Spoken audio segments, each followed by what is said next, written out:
படத்தோடைய கதை. பாரபட்சம் பார்க்காம எல்லா பொண்ணுங்களை பார்த்தும் சொல்லு விடுற ஒரு ஆள் தான் பிரபுதேவா. அவருக்கு ஊர்ல கிராமத்துல ஒரு பெரிய ஃபேமிலி இருக்கு. பட் அதை விட்டுட்டு பாம்பேல வேலை பண்ணிட்டு இருக்காரு. அல்ட்ரா மாடர்னா ஹைஃபையா ஒரு பொண்ணை கல்யாணம் பண்ணணுன்றது அவருடைய ஆம்பிஷன். பட் சிச்சுவேஷன் காரணமா மறுபடியும் கிராமத்துக்கே போய் பயங்கர பட்டிக்காடா மாடு மேய்க்கிற ஒரு பொண்ணை கல்யாணம் பண்ணிக்கிறாரு. அதுதான் தமன்னா.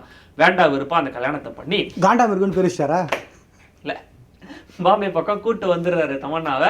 ஃப்ரெண்ட்ஸுக்கெல்லாம் கல்யாணம் அது தெரியக்கூடாது, கௌரவ குறைச்சலாயிடும் அப்படின்றதுனால தனியாக ஒரு வீடு எடுத்து தமன்னாவோட தங்கிட்டு இருக்கும்போது அந்த வீட்டில் ஆல்ரெடி சூசைட் பண்ணிக்கிட்ட ஒரு பொண்ணோட ஆவி தமன்னா உடம்புல பூந்துருது. அந்த செத்து போன பொண்ணுக்கு பாலிவுட்ல, ஹாலிவுட்ல, கோலிவுட்லாம் ஒரு பெரிய ஸ்டார் ஆகணும் அப்படின்னு ஆசை. அந்த ஆசையை தமன்னா மூலமா தீர்த்துக்கணும் அப்படின்னு அது பிளான் போடுது. ஸோ இதுக்கப்புறம் என்ன ஆச்சு? அந்த பேய் ஸ்டார் ஆச்சா? அந்த பேயினால பிரபுதேவாக்கு என்ன பிரச்சனைகள்லாம் வந்தது? அதை அவர் எப்படி சமாளிச்சாரு? கடைசியில அந்த பேயோட ஆசை நிறைவேறிச்சா இல்லையா? அது தமன்னா விட்டு போச்சா இல்லையான்ற மாதிரியான கேள்விகளுக்கு எல்லாம் முடிஞ்ச வரைக்கும் ரொம்ப ஷார்ட்டா ஸ்வீட்டா பதில் சொல்லியிருக்கிற படம் தான் தேவி. மாட்டு போட்டு கேள்விப்பட்டிருக்கேன். உனக்கு இப்படி நிஜமாலே ஒரு மாட்டு போட்டு பிடிச்சிட்டாங்களா? பிரபுதேவாவோட கம்பேக் பிலிம் சும்மா சொல்லக்கூடாது, பின்னிருக்காரு. சல்மார் பாட்டில் அவருடைய டான்ஸா இருக்கட்டும், பேய் கிட்ட மாட்டிக்கிட்ட அவர் முழிக்கிற காட்சிகளா இருக்கட்டும், சமாளிக்கிற காட்சிகளா இருக்கட்டும், செகண்ட் ஹாஃப்ல தன்னுடைய மனைவியை காப்பாற்ற முடியலன்னு அவருடைய அந்த தவிப்பா இருக்கட்டும், எல்லா இடங்கள்லையுமே தன்னுடைய டேலண்ட்டை மறுபடியும் ரொம்ப ரொம்ப ஸ்ட்ராங்கா ப்ரூவ் பண்ணியிருக்காரு. முக்கியமா அவருடைய அந்த சேட்டைகள், காமிக் ஆக்ட்ஸ் எல்லாமே சூப்பரா இருக்கு. அவருக்கு ஈக்குவலா தமன்னாவும் செம்மையா பெர்ஃபார்ம் பண்ணியிருக்காங்க. செம்மையா டான்ஸ் ஆடுறாங்க. பார்க்க ரொம்ப ரொம்ப ரொம்ப அழகா இருக்காங்க.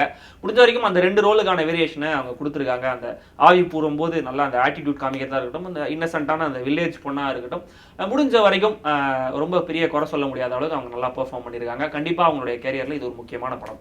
பாயிண்ட் நம்பர் 1, ரூபி என்கிற பேயாகிய நான் எந்த சூழ்நிலையிலும் எக்காரணத்தை கொண்டும் இந்த ஒரு படம் முடிந்தவுடன் தேவியின் உடம்பில் தங்க மாட்டேன். ஆர்ஜே பாலாஜி படத்துல பெரிய ஸ்பேஸ் இல்ல, பட் அவர் வர காட்சிகள் எல்லாத்தையுமே அவர் நல்லா சிரிக்க வைக்கிறாரு. சோனு சூட் படத்துல இருக்காரு. வழக்கமா அவருடைய ஆக்டிங் நாங்க பிளாஸ்டிக் ஆக்டிங்னு சொல்லுவோம். இந்த படத்துல கொஞ்சம் ப்ரொமோஷன் வாங்கி அலுமினியம் பித்தாளை அப்படின்னு போயிருக்காரு. அவ்வளவுதான் அவருடைய நடிப்பு இருக்கு. மனுஷ் நந்தனுடைய சினிமாட்டோகிராஃபி, ஆண்டனியோட எடிட்டிங், கோபி சுந்தரோடைய பின்னணி இசை, 3மே படத்துக்கு பெர்ஃபெக்டா சிங்க்ல செட் ஆயிருக்கு. படத்துக்கு 3 மியூசிக் டைரக்டர்ஸ் வேலை செஞ்சிருக்காங்க. ஆனா சல்மார் பாட்டை தவிர மற்ற எல்லா பாட்டும் நிப்பாட்டுன்னு சொல்ற அளவுக்கு தான் இருக்கு.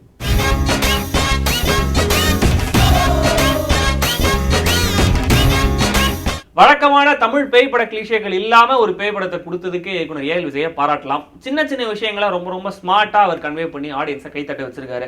ஃபர்ஸ்ட் ஆஃப் அந்த இன்டர்வல் பிளாக் வரைக்கும் கூட ரொம்ப பெரிய எமோஷனல் கனெக்ட்லாம் எதுவும் இல்லாமல் மேலே ஓட்டமாக தான் படம் போகுது. பட் செகண்ட் ஹாஃப்ல தான் அந்த எமோஷனல் கனெக்ட், சென்டிமெண்ட்லாம் இருக்கு. அங்கே நல்லா ஒர்க் அவுட்டும் இருக்கு. அதுதான் படத்துல பெரிய பலமும் கூட.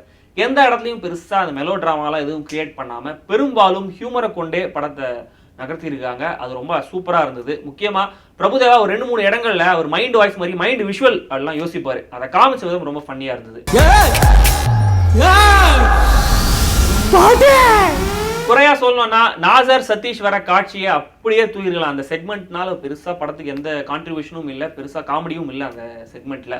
அதே மாதிரி ஃபர்ஸ்ட் ஆஃப் ஆரம்பிக்கும் போது கொஞ்சம் நேட்டிவிட்டி இல்லை சுத்தமா. கோயம்புத்தூர்னு ஏதோ நார்த் இந்தியாவில் ஏதோ ஒரு ஊரை காமிக்கிற மாதிரி இருக்கு. கொஞ்சம் டப்பிங் படம் பார்க்குற ஃபீல் தான் இருக்கு. அப்படியே போக போக செட் ஆயிடுது. பட் ஸ்டில் அதை கொஞ்சம் இன்னும் கூட பெட்டரா பண்ணியிருக்கலாம். இவ்வளோ பெருசா ஒரு ஹீரோயின் இருக்காங்க, சுற்றி யாருக்குமே தெரியவே தெரியாதா? பிரபுதேவோட ஃப்ரெண்ட்ஸ் எல்லாம் மீடியாலாம் ரிலேட்டடா இருக்காங்க, அவங்களுக்கு இந்த விஷயம்லாம் எதுவுமே தெரியவே தெரியாதா? எப்படி பாம்பேல ஒரு குட்டி கோலிவுட்டே ஃபங்க்ஷன் ஆயிட்டு இருக்குன்ற மாதிரி லாஜிக்கலா நிறைய கேள்விகளும் ஓட்டைகளும் படத்துல இருக்கு. ஆனா ஃபன்ஃபில்டா ஸ்மார்ட்டா ஒரு படத்தை தந்த விதத்துல இந்த குறை எதுவும் பெருசா தெரியல. நான் முன்னாடி போறேன், நீ 10 அடி பின்னாடி வா. பாம்பேல அப்படிதான் ஹஸ்பண்ட் அண்ட் ஒய்ஃப் ஒன்னா நடக்க மாட்டாங்க. மொத்தத்துல இது என்ன மாயம், தாண்டவம் மாதிரி எப்பிக் படங்களை கொடுத்த இயக்குனர் ஏஎல் விஜய் திரும்ப ஃபார்முக்கு வந்திருக்கிற ஒரு படம். ரொம்ப நாளா ஃபார்ம்லயே இருக்கிற பிரபுதேவா மறுபடியும் ஆன் ஸ்கிரீன் வந்திருக்காரு. ரொம்ப நாளைக்கு அப்புறம் ஹீரோயினுக்கு இம்பார்ட்டன்ஸ் இருக்கிற ஒரு படத்தை உருப்படியா தந்திருக்காங்க. இந்த மாதிரியான பாசிட்டிவான காரணங்களுக்காக கண்டிப்பா தேவி படத்தை நீங்க தியேட்டர்ல ஃபேமிலியோட போய் பார்க்கலாம்.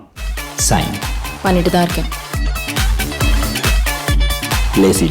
இந்த வாரம் வந்த 3 படங்கள்ல தேவி கொஞ்சம் பெட்டரா இருந்தது அப்படின்னு எங்களுக்கு தோணுச்சு, எங்க டீமுக்கு. இது வந்து எங்களுடைய தனிப்பட்ட கருத்து தான். உடனே கமெண்ட்ல வந்து நீ எப்படி அந்த மாதிரி சொல்லலாம் அப்படிலாம் பொங்காதீங்க. ஸோ உங்களுடைய கருத்து என்னவா வேணா இருக்கலாம். மேபி ஒரு கிரௌடட் வீக்கெண்டா இல்லாமல் ஒரு சோலோ ரிலீஸா இந்த படம் ரிலீஸ் ஆயிருந்துச்சுனாக்கா இதோட கொஞ்சம் பெட்டரான ஸ்கிரீன்ஸும் காட்சிகளும் நல்ல ஒரு டாக்கும் கலெக்ஷனும் படத்துக்கு வந்திருக்கும் அப்படின்னு எங்களுக்கு தோணுச்சு. ஸோ அடுத்த வாரம் மறுபடியும் என்ன ரெமோக்கு ரிவ்யூ பண்ணும்போது நீங்க லேடி கெட்டப் போலியன்னு சொல்லி கேட்டிருந்தாங்களே. ஆமா, அதுக்கு நான் என்ன பண்றது? போட்டுக்கலாம் கார்த்தி, அதெல்லாம் நீங்க நானா இந்த மகரைக்கு லேடி கெட்டப். பாஸ், உங்களையே நம்பி இருக்காங்களே இவ்வளவு மக்கள், அவங்களுக்காக நீங்க என்ன பண்ண போறீங்க? இது வரைக்கும் உங்க 2 பேருக்கு நான் என்ன பண்ணிருக்கேன்? ஒன்றும் பண்ணல. அதேதான் அவங்களுக்கும் போய் சொல்றாங்க.